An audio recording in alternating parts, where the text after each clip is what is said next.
Hey, this is Josh from The Verge, and we're taking a look at the Nexus 4, the new flagship Android phone made by LG for Google, which is being sold unlocked in the Google Play Store.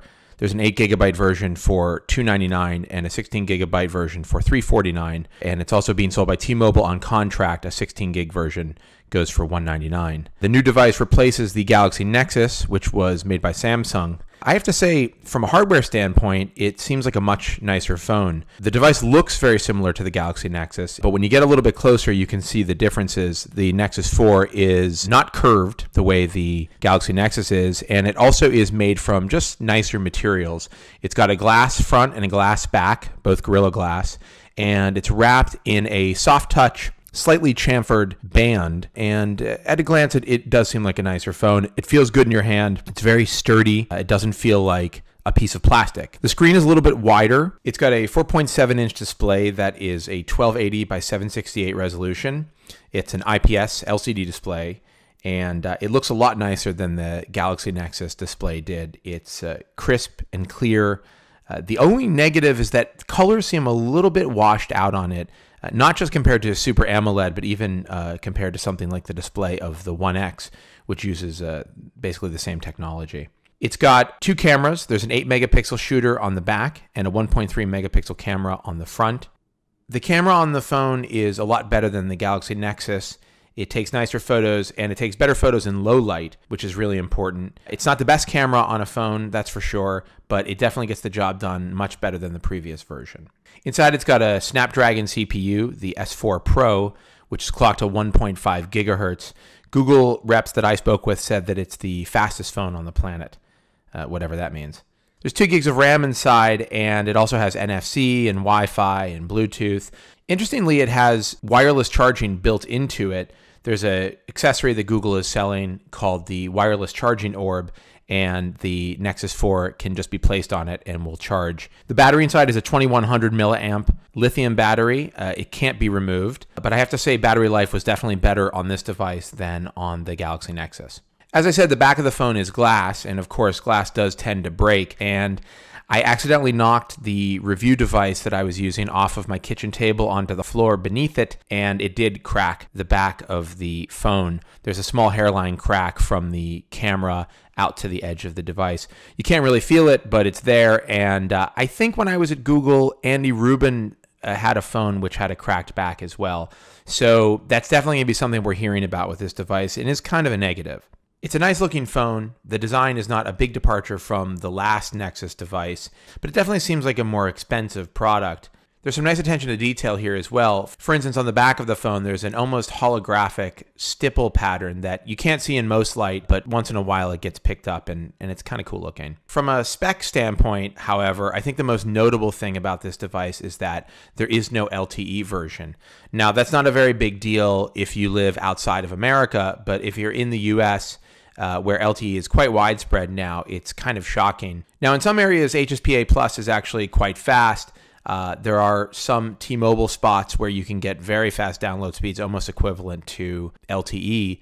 But for me, during most of my testing, I was actually testing on AT&T. The fastest I saw was about 5 Mbps down on AT&T's HSPA network, whereas on a Galaxy S3 on their LTE network, I was getting 25 or 30 down, which is quite staggering and quite a staggering difference.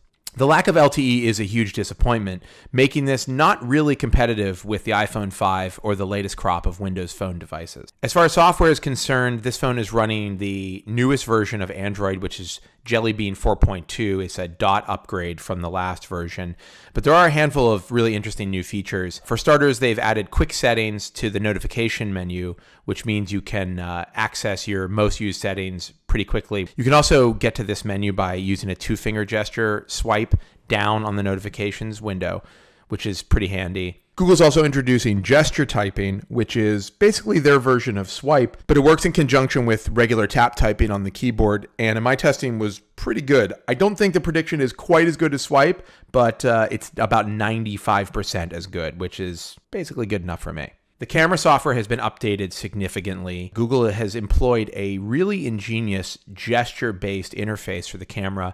It's meant to work with just thumb input, and it allows you to get to pretty much all of the settings for the camera with just a gesture of a single finger. In practice, it works really well. I was able to switch between settings quickly, and it just makes sense. It's actually surprising that it's taken someone this long to come up with an interface like this. There's some other camera updates. It now has HDR mode, and most interestingly, Google has introduced Photosphere, which basically lets you take street view photos anywhere that you are. So you can do a 360-degree shot of anything, and it is pretty fascinating. Google says the files are standard JPEGs with some additional metadata, and that at some point you'll be able to tag Google Maps with your photos and include those photos in Google Maps.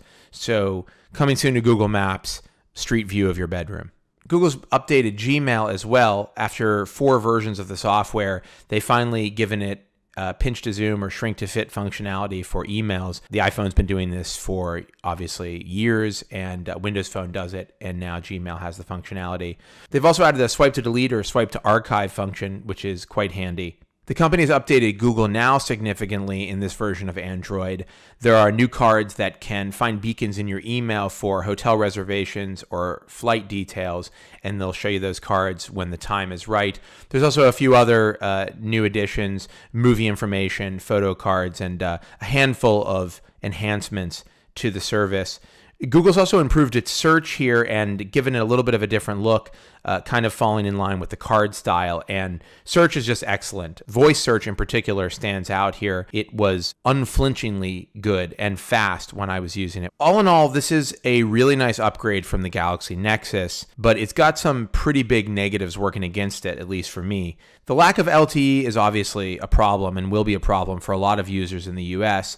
And the fact that it's got a glass back doesn't fill me with a great sense of excitement. Mine is already broken, and I assume a lot of users are going to be complaining about their backs breaking. And I don't know what kind of plan LG or Google has in place for getting those backs fixed. I was really excited about this device, and I was anticipating the next Nexus as the phone that I would be using for the foreseeable future. But the fact that it doesn't have LTE has kind of thrown a monkey wrench into my plans. If you live in the US and you're happy with HSPA Plus on T-Mobile or AT&T, then this is a great phone. And if you want the best version of Android you can get, this is the phone you should get. If you live in Europe, your situation may be similar, and again, it's an excellent phone to buy. But if you're looking for an LTE device here in America, you're going to have to look elsewhere.